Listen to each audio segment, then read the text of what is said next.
cambiar. No, da igual, no me importa. Bueno, ¿por qué tenemos que existir nosotros o el porqué de este tipo de proyecto, ¿no? Lo primero, tengo una razón personal y es que mi sueldo está implicado en él, con lo cual pues, me interesa mucho que exista. Pero independientemente de eso, hace creo que 3 meses o 4 meses, en marzo del 2010, salía el informe del Observatorio PYME del Ministerio de Industria, y creo que el primer párrafo decía que se daba ya por asentado que la emprendeduría era uno de los pilares de activación económica de los territorios. El City Lab siempre ha tenido una visión clara, y es que los impactos que teníamos que hacer nosotros tenían un claro componente territorial, es decir, tenían que caer sobre el territorio, no caer en cuestiones globales o cualquier otro tipo de paradigma, que para eso ya hay otro tipo de centros, ¿no? Nosotros teníamos que ser un centro territorial. Entonces, por lo tanto, la emprendeduría tenía que estar allí. Teníamos que ayudar. ¿Y cómo teníamos que ayudar? Yo ahí fui muy cabezota desde el primer día que entré y dije que si me habéis fichado es por esto, y lo siento mucho, pero yo voy a seguir con mi papel. Y lo que no puede hacer el City Lab es hacerle la competencia a otro tipo de centros que hay, ¿no? Eso quiere decir 2 cosas. Una, si os fijáis en las convocatorias de planes Avanza que han salido este año, las convocatorias de centros de conocimiento, que son los famosos cosas que parecen Living Labs, pero no acaban de decir que son Living Labs, aunque este año ya introducen la palabra Living Lab. Además, introducen la palabra City Lab también, curiosamente, no sé por qué. Pero hay algo que es yo creo que es muy prometedor y que nos da mucha esperanza, que es que juntan la palabra innovación con la palabra ciudadano en la convocatoria. Eso es tremendamente importante, y eso para nosotros este año nos ha dado una razón más de existir. Nosotros eso siempre lo hemos tenido muy claro. Hay que poner al ciudadano como un elemento más de la innovación. Hasta ahora los únicos que hacían innovación era la administración pública, porque ponía dinero, un poco lo que tú decías, ¿no? ¿Dónde está la pasta? Pues vete al ministerio y la pides, o al ayuntamiento o a quien sea. La empresa privada, porque es los que al final querían algo para tener un nuevo producto y salir a un nuevo mercado y vender más. Y la universidad, que eran los sabios que tienen conocimiento y están allí encerraditos. Y este era el ciclo, ¿no? El ciclo de la triple hélice. Y nosotros lo que apostábamos era por cambiar, ¿no? Y el City Lab nace para cambiar este ciclo. Y este ciclo lo estamos viendo que puede cambiarse, ¿no? Y que la emprendeduría es una manera más de cambiar este ciclo. Entonces, esta es la razón de por qué nosotros pensamos que podemos estar. ¿Y cuál es nuestro valor añadido? Si te paras a pensar un poco, y en el mismo informe que lanza el Observatorio PYME, dejados una cosa clarísima, ¿no? Y es que casi todas las plataformas que hay para ayudar a los emprendedores están en la fase de proyecto. Es decir, cuando tú tienes un proyecto y quieres hacer un business plan, entonces te vas a una de esas plataformas y te ayudan. Y a mí me pasa igual que a ti, ¿eh? Me vais a dar dinero. Yo, por suerte, enfrente del City Lab hay una oficina de la Caixa, ¿no? Y siempre les decía lo mismo: si quieres dinero, cruzas la calle y te vas a la Caixa. Aquí no tenemos dinero. Entonces, apoyan esa fase de, vale, yo ya tengo una idea, ¿no? Pero nosotros decíamos, esto es como cuando vas al médico, ¿no? O sea, yo voy al médico cuando estoy enfermo.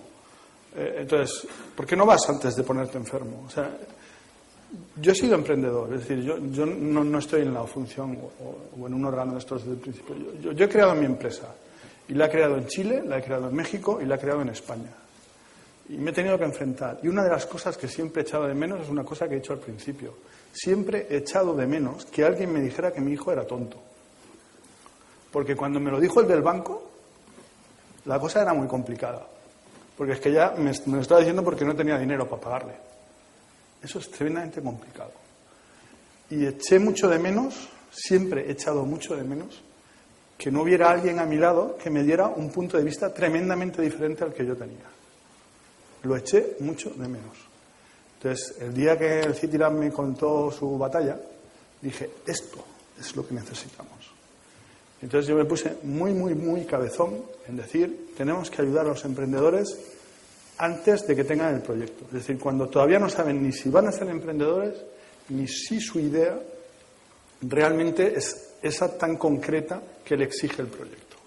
Ahí es donde hay que ayudarles. Cuando ya lo tengan claro, entonces que pasen al siguiente ciclo, que es donde están pues, la gente de las promociones económicas, los viveros de empresas, hay 500.000 plataformas para hacerlo, y ahí es donde nosotros podemos dar valor añadido. Yo creo que lo estamos dando ahí, lo estamos dando con miles de iniciativas, desde el proyecto Breakout, aquí en el País Vasco, no sé por qué, nos viene mucha gente al proyecto Urban Labs desde el País Vasco, y tenemos varios proyectos que apoyan este tipo de movimientos, ¿no? Siempre con ese objetivo, que la gente que tiene una idea la ponga en contraste y que la gente que tiene una idea la haga rica antes de empezar a escribir un business plan, ¿no? Porque escribir un business plan, hay 50.000 plataformas que también lo hacen tremendamente bien. Y sobre todo, meter otro virus más, somos muy contagiosos nosotros. Y es el de romper ya el esquema de sociedad del conocimiento. Yo antes hablaba con una persona y le decía, mira, el otro día tuve una reunión con 70 emprendedores y hicimos un ejercicio rápido. Bueno, decidme de dónde vais a sacar la pasta, ¿no? Pues es la obsesión que tienen todos. ¿Dónde saco el dinero? Venga, decidme. Empezaban a decirme líneas de financiación. Había algunas que yo ni conocía. Yo no sabía ni que había esas líneas de financiación. Era asombroso, ¿no? Y cuando ya conseguí llenar una pizarra de cosas, les dije, oye, ¿y vender? ¿Habéis pensado en vender? Nadie me dijo que iba a vender, ¿eh? O sea, el primer año daban por hecho que no vendían. O sea, y eran todos gente del mundo de las TIC. Es decir, no se estaban planteando una inversión en una nave industrial, ¿eh?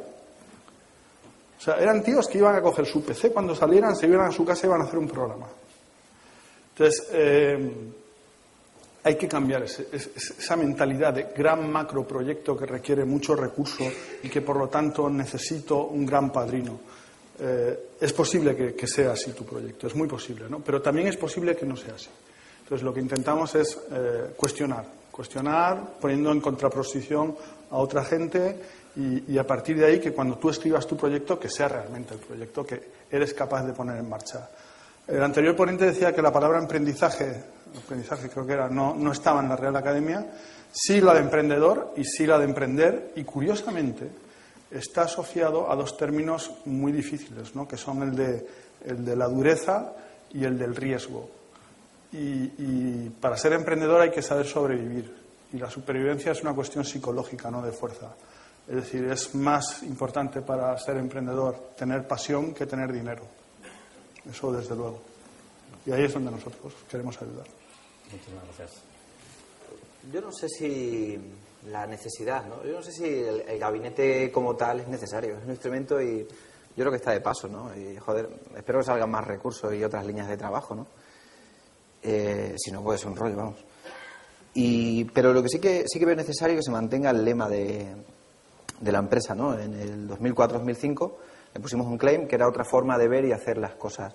Eso significa que nos tenemos que cuestionar todo lo que hacemos. La mayoría de las cosas que hemos hecho seguro que ya han desaparecido, se han quedado en el camino. Con lo cual, sí es necesario que surja algo dentro del propio recurso público que ponga en duda el cómo se actúa, el cómo es el modelo de relación con el ciudadano, el que se cuestione los recursos que existen. Eso sí es necesario. Comentábamos anoche con Félix de Cultura y con Anita del Hub, recordaba un comentario que hizo el anterior presidente, la presentación pública de un proyecto de un promotor, ¿no? Que dijo, este promotor, si llega a ir a la Junta de Extremadura, siendo el presidente de la Junta de Extremadura, no le hubieran hecho caso, pero fue al gabinete y hay una conexión de lenguajes, de forma de hablar, de tiempo, de diálogo, ¿no? Con lo cual, hoy sí podemos presentar este proyecto. Y, joder, es muy peligroso que... no es peligroso que la gente vaya a la Junta de Extremadura, pero sí es peligroso que las administraciones públicas, en Cataluña, en el País Vasco, en Suecia, Alemania, provoquen el rechazo, el rebote de quien quiera hacer algo, ¿no? Social, cultural o empresarial puro y duro. Y eso sí es necesario, cambiar eso y ponerlo en duda. Con lo cual, entonces, agarrándome al salario, pues sí que es necesario el gabinete, ¿no? Y sí que es verdad que a veces es un tipo, esto de la pasta es lo de menos, ¿no? Pero curiosamente, en el encuentro de inversores que hacemos, que siempre nos cuestionan un poco la entidad financiera, pues es que estamos en un año muy malo, tal, al final el 70% de lo que se busca se consigue. En la presentación pública de otro promotor, de Felipe Pla, recuerdo que con el presidente, toda la parafernalia, no sé qué, al lado teníamos al grupo inversor, Capital Riesgo, y dijo, el promotor hablando nos dio la gracia a nosotros, oye, pues muchas gracias al equipo del Gabinete de Iniciativa Joven Y no dio las gracias al capital riesgo. Y el del capital dijo, oye, ¿qué le habéis hecho para que os dé la gracia a vosotros? Y no me las da a mí, que este tío necesitaba 3 millones de euros.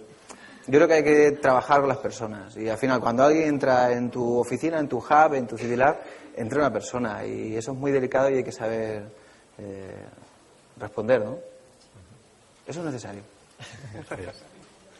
De hecho, a mí eso me gustaría compartir una frase que usa el otro cofundador, Lotfi Ganduri. Siempre dice 4 millones de parados o 4 millones de potenciales emprendedores, ¿no? Y entonces es un poco, es ya el momento de ya no esperar a que otros hagan, es tú mismo, cuál es el pequeño pasito que puedes dar y a lo mejor gracias a una conexión de más personas puedes dar un salto mucho más grande, ¿no? El otro día estuve rellenando pues para participar en la próxima conferencia de TED el 26 de junio en el Hub y la pregunta era ¿cuál es tu pasión? Y tengo tantas y al final elegí la de el potencial de las personas. Yo creo que no todos nacemos como emprendedores, seguro que no, pero sí que creo que todos nacemos con ideas. Y creo que hay muchas que están ahí aparcadas en el cajón, muy al fondo, y es un poco el momento de sacarlas. Y a lo mejor tú no la vas a emprender, pero al compartirla de repente das una idea para otro y se construye y realmente se pueden hacer cosas diferentes, ¿no? Y realmente nosotros, la innovación, aunque se abusa, digamos, casi un poco la palabra, y nosotros tampoco sabemos de qué va a ser esto, pero pensamos que cuando traes personas diversas, con ganas de, digamos, con los valores o con ganas de realmente hacer algo juntos, es donde empieza, digamos, el camino hacia esta innovación. Y innovación al final es poner las cosas en proyectos y en realidad. Y el otro día también otro dato que me chocó, ya lo sabía, pero ponerlo como número, estuve leyendo el libro negro del emprendedor, que me imagino que todos habéis leído ya aquí en esta sala, y decía como un 95% de las empresas fracasan como pues después de 5 años, algo así era, ¿no? Y realmente dices, pues, ¿por qué? Tienen que reinventarse, habrá quien les acompaña. Entonces, realmente, pues, de todos estos vertientes, yo creo que espacios como estos, una comunidad que te apoya, que quiera realmente emprender, que al final es actuar, es muy necesario. Bueno, yo creo que también lo que, como estamos comentando aquí, la posibilidad de encontrarte en un espacio físico con personas interesantes, con ideas interesantes, con proyectos interesantes, yo creo que eso ya en sí mismo merece la pena, ¿no? Comentamos muchas veces pues con personas que también están hoy por aquí sentadas que parece mentira que a veces nos tenemos que ir afuera, nos tenemos que ir a sitios extraños, a una conferencia de no sé quién, para encontrarnos personas con ganas de hacer cosas y con ganas de compartir, ¿no? Y yo creo que estos espacios como los que estamos viendo hoy aquí, como el que en Bilbao estamos poniendo en marcha, pues yo creo que ayudan precisamente a encontrarnos, ¿no? A compartir estas ideas y de alguna forma también el plus de alguna forma que queremos pues poner en marcha y aportar en Bilbao es ser capaces de pensar también para qué estas ideas, si es posible a la hora de idear y de concebir los proyectos que vendrán después, que como comentabas tú, que luego ya eso tiene otro camino, ya tiene otros apoyos y tiene otras formas de trabajar, pero sí es posible idear desde el principio nuevas formas de hacer las cosas, ¿no? Nuevas formas de desarrollar ese hipotético proyecto o nuevas formas de recomponer el proyecto que ya está en marcha, ¿no? Yo creo que una vez en televisión vi a una persona que me sorprendió mucho, no lo conocía hasta entonces, que es David Suzuki, que tiene una fundación en Canadá. Es una persona, a mí me parece espectacular un poco todo el discurso que él tiene, y que comentaba que estamos en un mundo de oportunidad enorme, porque es que hay que reinventarlo todo. Entonces, esa reinvención de todos estos sistemas, de estas formas de trabajar, de esta botella, de ese vaso, bueno, pues yo creo que estamos ante la oportunidad de idear formas de hacer nuevas, ¿no? Nuevas formas de hacer, y yo creo que estos espacios como el Centro de Innovación de Bolueta pues es un espacio adecuado para todo esto, ¿no? Pues el tiempo se nos está terminando. Yo creo que nos encontramos precisamente en los albores del nacimiento de un nuevo cuarto sector híbrido, con liderazgo compartido, con un modelo de gestión innovador y partenariado público-privado, Yo creo que se nos han quedado en el tintero muchas preguntas: cómo se financian este tipo de proyectos, de iniciativas, qué modelo de gestión hay detrás de cada uno de los proyectos que habéis presentado. En cualquier caso,